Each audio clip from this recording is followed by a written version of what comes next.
Hey, and welcome to another episode of Untitled KKP show, where we talk about video games, I think, and yeah, talk about what anime stuff and the news that happened the past 5 days or so. We are recording on the 14th of July. I am your host, Mr. Toffee, Jonathan Toyat, aka Mr. Toffee, like I said, and let's just get to it. Not try to start this show, possibly. I've just got a lot of things going on. Unfortunately, I can't talk about some of the games I've been playing for work because they're still under embargo, so stay tuned to those reviews in the next couple of days or so. Let's see what else is popping up. I guess I could start with, so you can see right here, it's some Magic cards. I bought a couple, I think it was last month, late last month or so. I still haven't gotten around to opening most of it. I'll show you what I've got so far, but maybe we'll just start by opening it. What do you say? Yeah, sure, let's just go for it. Alright, so how do we do this? That's the camera right there. Just gonna open it. You see a little tear? Right there we go. Okay. So yeah, then they announced this expansion. I was like kind of surprised and happy at the same time. I haven't played this game since Urza's Saga, the Urza block, and the Time Spiral block, yeah. And that was a while back, so a lot of rules have been added into Magic the Gathering. They're all ranging from the complicated to the pretty useful ones. I heard they fixed banding. Yeah, that was an ability nobody gave a shit about back in the day. So that was an expansion. I think it was a Dominaria United or Benalia. That universe, the OG Magic universe, Dominaria, with the Benalish people, the Sengirs, all those clans fighting each other and stuff. This was before Mirage, and then they revisited it, and then they made, I guess, a mechanic that just made banding better. Like team up, become this unit, banding, and but better. But apart from that, many other new mechanics. Planeswalkers also another ability I'm not familiar with. They're lore cards, story cards. So you put counters. You start off fresh, whether it's an enchantment or a creature, and then every turn that passes, you put a lore counter. After the third turn, after the third lore, at the end of the turn, if it has 3 lore counters, you destroy that card. So that mechanic is pretty unique and actually fits into Final Fantasy because you've got summons in the game, in the JRPG. Like you've got Ifrit, Bahamut, Leviathan, Shinryu is more of a boss, but yeah, the summons, and then they pop up, they do their special attack or do the buff, and then they get out. In FF10's case, they're an extra party member. I guess they're a super buff unit that Yuna summons, and then they can last for forever until they die or until Yuna unsummons them. So different summons, different mechanics. They're really cool, yeah. So I'm glad they actually made it work in this expansion. When I saw the mechanics, I saw the game, I saw some of the text and all that. Yeah, this is good. This works. The characters they have. Okay, so I've opened up one. All right, so we've got the hero token units. All right, let's see what we got. We have a this is FF4 Baron, the kingdom you start off in Final Fantasy 4. This is not a sponsored stream, by the way. This is like me actually going out to buy the expansion when it was announced. Like, I was at the pre-release announcement, I guess they call it. Pre-release, they released it at certain stores in Malaysia, and then it comes out for real in major stores on the 12th of that month. I think, yeah, it was 12th of June. I got this booster pack on the 6th, opened up a bit of it, and then I just didn't get around to it because of work and life stuff. So anyway, let's see what we got. Oh, we've got a Race of Chocobo. We got the foil version. So your booster packs have foils, and then you've got the collector's version, which is basically jacked up, less packs, but there are more guaranteed special artworks and boosters and whatnot.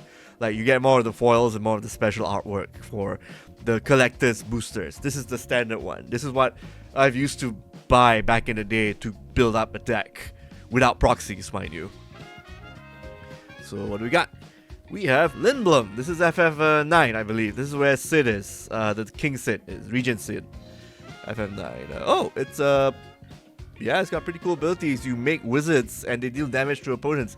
You make Tims. 1/1 dudes. But in this case, this is a 0/1. Yeah. So pretty cool. Okay. Oh, I've got the bad guy from FF2, the Emperor. Sweet. Not bad, not bad. Crystals chosen. Oh, realm sketching. Pretty cool. You make a copy. Pretty awesome. Cloud of Darkness. Nice. This is the final boss of Final Fantasy 3.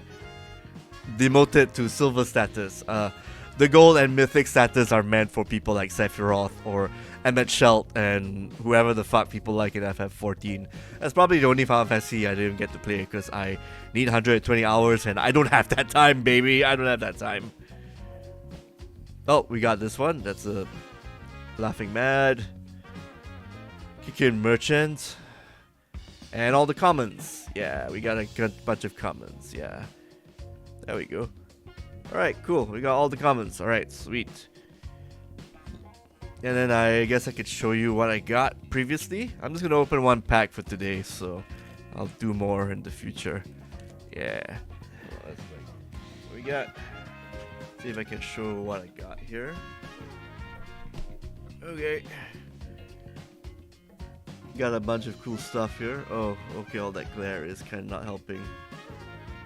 Maybe if I turn on the light for that could help a lot.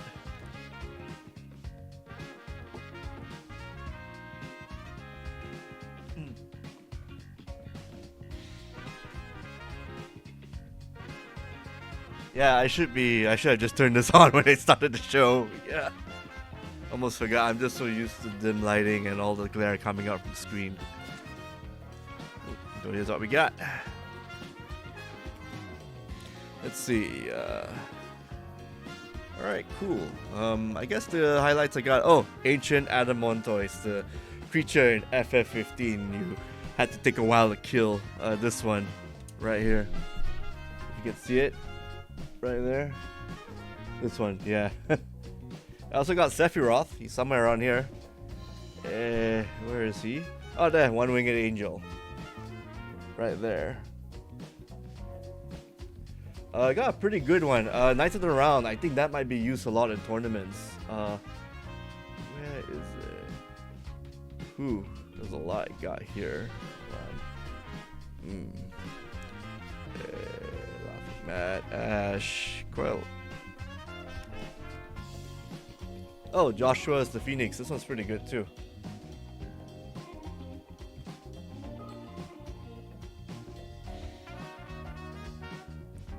Alright, cool. A couple more. Where do we go from here? Where's the knight? Somewhere around here. Give me a sec. Ah, there. Knights of the Round. And Ultimisia Omnipotence. There we go. Yeah, that's pretty cool. This one, the one right here. That's a pretty useful one, making units coming out, summon knights and shit. Yeah, cool stuff.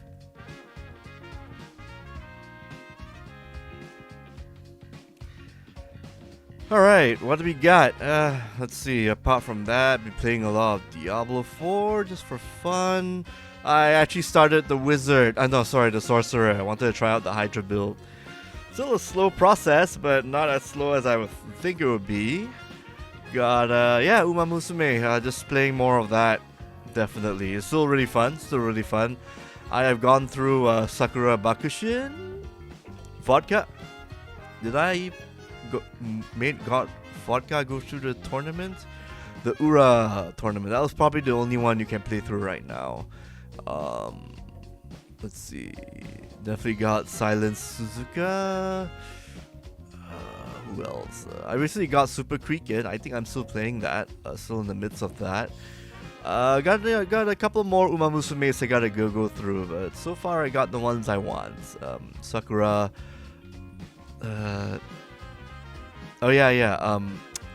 Something Shizuka Fucking hell, so many names. If only I could just pull out my iPhone and check it out. Yeah, but anyway, still fun. Still something I would play in between work and in between life stuff and whatnot. It's one of those games you can actually complement playing with other titles, like racing and, seeing your hopes and dreams, achieve them in the pinnacle of racing and whatnot, finishing their goals. There is PvP, but that's more like a pay-to-win kind of situation. I don't think I've actually spent money on the game. Maybe I will just, maybe I'll just buy that, the monthly pack if they have that, where basically just give you like currency every single day within a span of 30 days. Honkai Star Rail has that, Genshin Impact has that, and definitely Zenless Zone Zero. So I'm gonna assume something like Uma Musume would have it too. But overall, yeah, still a lot of stuff in between work and whatnot. Yeah, Uma Musume Pretty Derby, that's the game I'm still checking out. Anime wise, oh yeah, I don't think I mentioned new Panty and Stocking and Garter Belt just came out last week. I think it should be airing tomorrow or Wednesday on Amazon Prime. That's a really fun show. It just straight up continues after the season 1, which was back in 2003, 4 or 5. Yeah, it's still as vulgar as you would think.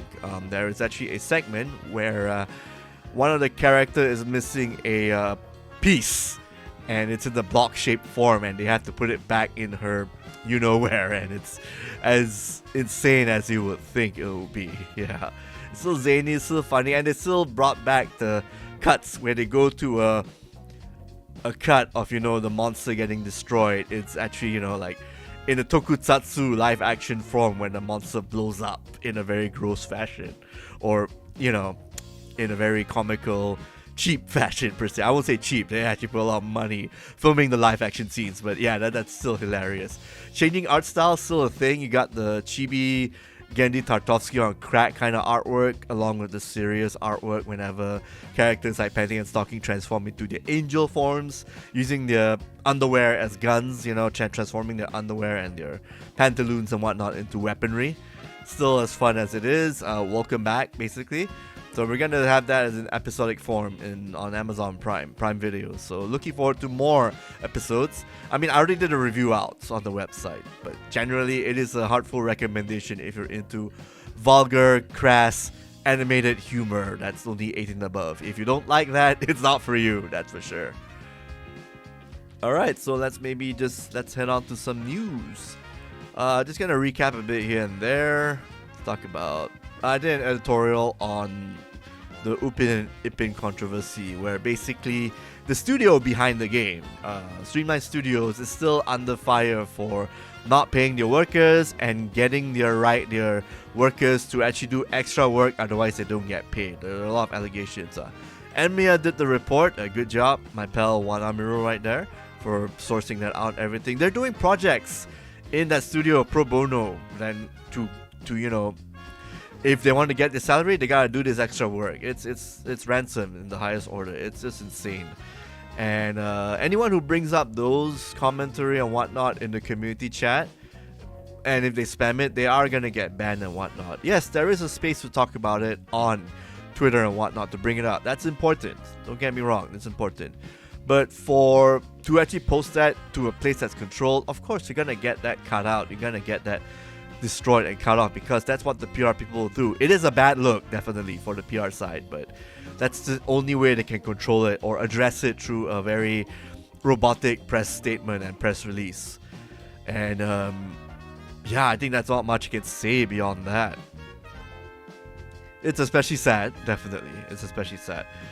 I really do hope that the people who are, once they get this game out of the door, they get the reviews and whatnot, I think a lot of the people are gonna exit en masse. They're gonna exit the studio. Some of them, actually, there's a little coinciding story in this. So the people who own the IP Upin and Ipin, Let's Go Park, they actually had like talented people working on their shows, and then they left because of nepotism, alleged nepotism, and unfavorable work conditions and whatnot. So if they want to get ahead, they just have to leave the company and form their own studios. So that happened. You got Monster and a bunch of other animation studios, getting out of Let's Go Park. Perhaps the same thing could happen to Streamline Studios, where people leave that studio to form their own company or join up and make another company better. So, sad state of affairs, but it's Malaysia. It's sad. It's unfortunately commonplace in this kind of work-life thing in our country. Let's see, maybe other news. Oh, Twisted Metal is getting a second season, and that is coming out on 31st July. Unfortunately, we have no proper means of accessing Peacock, the streaming service that is airing Twisted Metal. So we have to find other means, or hopefully get Netflix or Prime Video or any other local distributor to get that TV show to air it on their respective channels through distribution. The first season of Twisted Metal, it's divisive. People hated it, but some people do enjoy the explosions and the build-up to this zany world where people drive cars and kill each other in a post-apocalyptic America. Satirical and whatnot, and also being funny and stuff. We also have... PlayStation also showcased pretty awesome gameplay of Ghost of Yotei. We've got a limited edition PlayStation 5. One of them is coming here, whereas the other limited edition PlayStation 5 is only coming out in other states, select territories, mostly the first party countries. And they actually showcase a lot of gameplay, which is really good. I am looking forward to that game. Looks really awesome. It is basically a follow-up sequel, 20 years or 30 years after Ghost of Tsushima. New character, new setting. You still got the same kind of gameplay, open world action adventure, samurai, ninja, hybrid action where you play as Atsu. She's an Onryo, like a mercenary, wants to get revenge for her dead family and the burnt village, destroying the enemy group that's dominating that part of Japan. And that will be pretty cool. That seems pretty cool so far. So you got many different fighting styles, different weapons. You got like the giant sword, she's got like dual blades. I think she's got like the chain and sickle move, I'm not sure. But I do know the one attack that stood out was still the double blades, where basically, fuck defense, just attack all the way through, be fast, and parry when you can. That would be pretty cool. As long as they do just, again, I really love Ghost of Tsushima. I gave that a 10 out of 10. So if they're just doing the same thing, just with a new map, new fighting styles, and maybe some new cinematic modes, better graphics, nice music, and better progression. I mean, the progression from the first game is already pretty awesome, so amplify that. And based on the 20-minute gameplay trailer, it is definitely more than enough than what they need to do. It's just crazy that we're in this time where there are only 2 exclusives coming out that are big budget per year, when you compare it to PlayStation 3, where there are like 5 or 6 of them like in a year. It's just insane. I mean, that's what happens when you had a bit of like rocky management issues going on during the PlayStation 5 era. It's crazy. But we are at where we're at right now. Ghost of Yotei looks pretty awesome. I'm definitely going to check that out.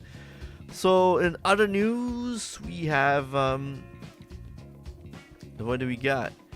Alright, there's actually some gameplay of Ken Masters in from Street Fighter 6 entering in Fatal Fury City of the Wolves.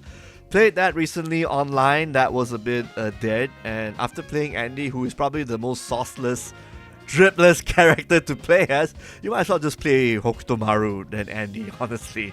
Like, I had this argument back and forth with people, and then people say, oh, Andy might be good, he might be good.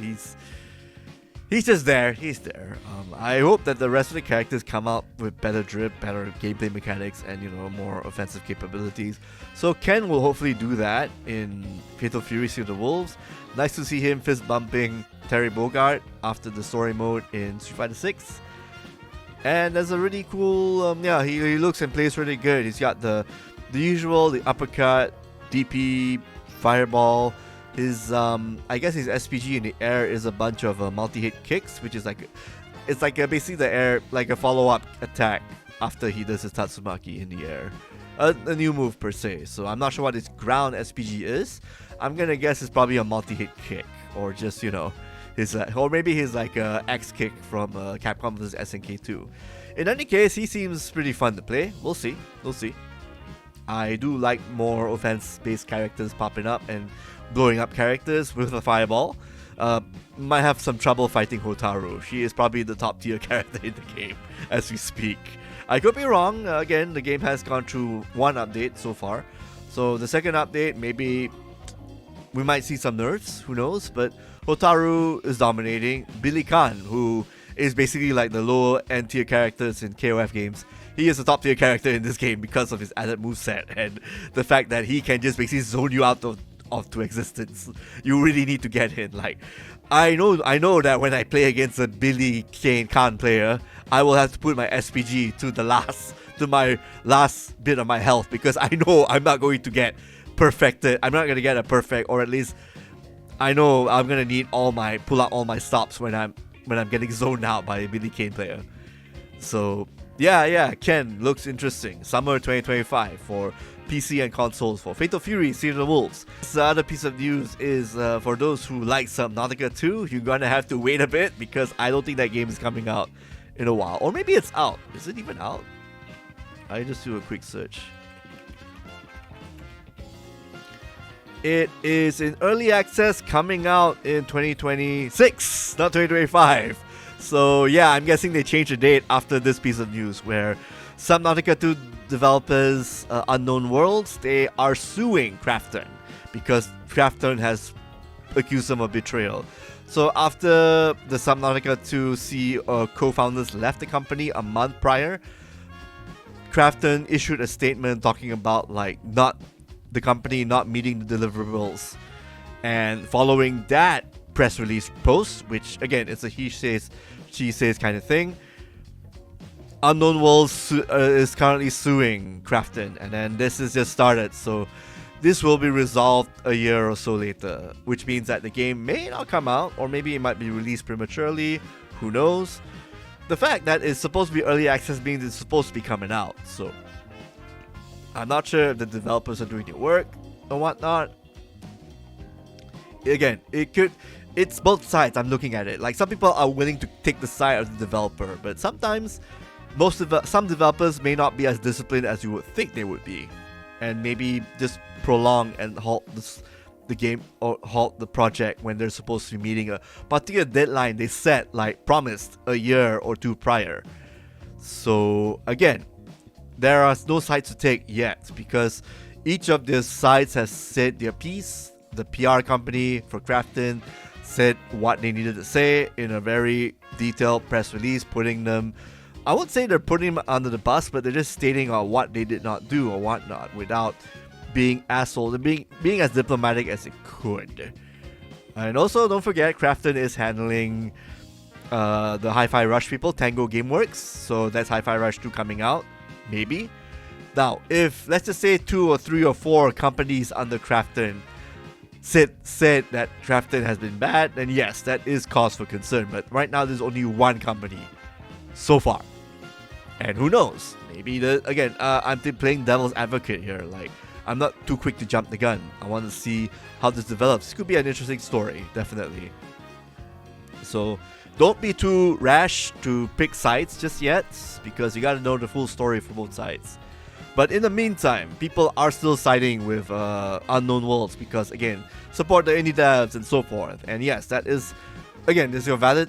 No one's telling you who to pick. That's your choice right there. But again, I'm not saying anything until we see more proceedings and more proof coming up back and forth. Like legitimate proof, not social media bullshit that needs to be filtered. Because people are just willing to throw publishers under the bus when, in most cases, publishers are the reasons why companies can make their visions realized. And again, some publishers are unscrupulous, but again, that's just another word for being business savvy. You see a near completed project, pick it up, fund it, get it out. As is the case of John Romero's company, where they're making a game, and then we know that the publisher backed out. We know who it is, Microsoft, Xbox, as reported a few weeks back. And now, good thing that Romero Games is getting that game, their project, hopefully funded and coming out either this year or early next year. So yeah, it's, again, publishers, developers, they have the good and the bad sides. So it really depends on who has the better reputation and the better track record. And so far, I think Krafton are the ones who are, they did PUBG, right? Let's double check. What games? Oh yeah, they're handling PUBG and they're making that game, going on. And they have Bluehole Studios, and so far they're not complaining, as far as I know. PUBG Studios, Bluehole Studios, Striking Distance. Oh yeah, that was the problem. But that was more of a developer problem than a crafting problem. Yeah, we know that they tried to make Striking Distance. They did a Callisto Protocol. That game was like a glorified horror beat 'em up that did not work so well.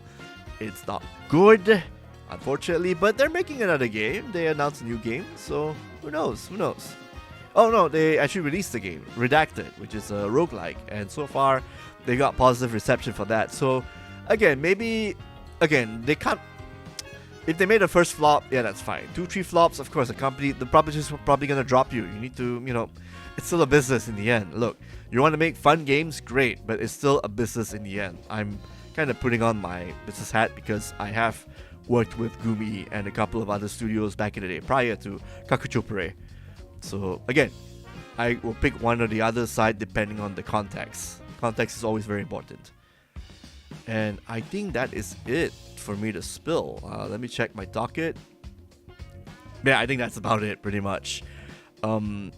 Stay tuned for the games I'll be talking about in the future, in the next episode and whatnot. And thanks for joining in for my, my unwrapping of cards. At least one booster pack. You know what? Maybe I'll just unwrap one more, just to celebrate the cap off the episode. So let's see what we got. Ta-da! There we go. All right, let's find the tear because I'm not good at actually opening it this way. I will have to be a little careful. These are cards, and some of them might be worth a lot more than the booster pack I bought. Who knows? The booster box, not the pack. So let's just celebrate by opening a pack. All right. Card smell, always good. Always remember, card smell is always awesome. And yeah, let's. We have Moogles. Mark the Moogles, or rather, a troop of Moogles. What is the collective noun for Moogles? A group, a collective, a gang of Moogles? We'll find out. Gul Salam, Faraway Plain. Oh, this is a FF10. And oh, I got a foil common. The Goober from FF11. Oh, okay, cool. I got a destruction card with flashback. Nibelheim Aflame. Special artwork too. Check it out. I hope the camera can focus. Yep, anyway, this is gonna be collectors, definitely. Cool stuff. Choose target creature, destroy. Ooh, discard your hand and draw 4 cards. And you can play it again from the grave. You can play it again from the graveyard through the mechanic of flashback. Oh, what? Poo poo UFO. Oh, right. Okay, this one's a funny one.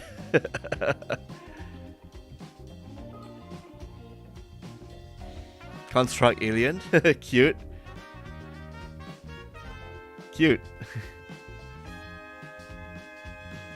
Oh, I got Shantoto. Nice. One of the more popular FF11 characters.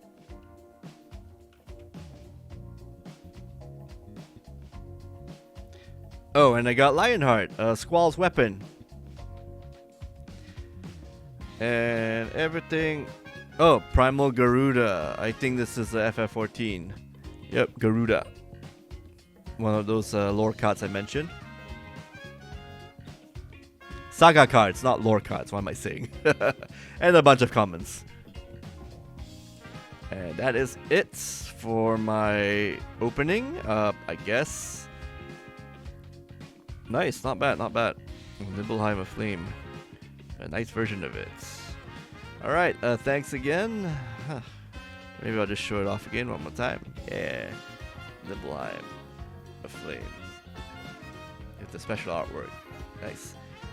Okay, cool. Thanks again for joining me in this half opening, half unboxing, unwrapping / news segment for Kakuchopurei's Untitled show, or the Untitled KKP show. And if you want to check out more of this chicanery and whatnot, we have more content coming up this week and the next, of course. We always publish new things every week, so you want to check out more original content or shitposting or sub-dub videos that we love to do. Do check us out on Kakuchopurei, YouTube, and on our website, kakuchopurei.com, kakuchopurei.com. And yeah, we'll be doing this again on Monday and the Monday after. We'll see. I think I'll have a lot more to talk about after the embargoes have lifted. So yeah, thanks again for joining us, and we'll see you next time. Bye bye.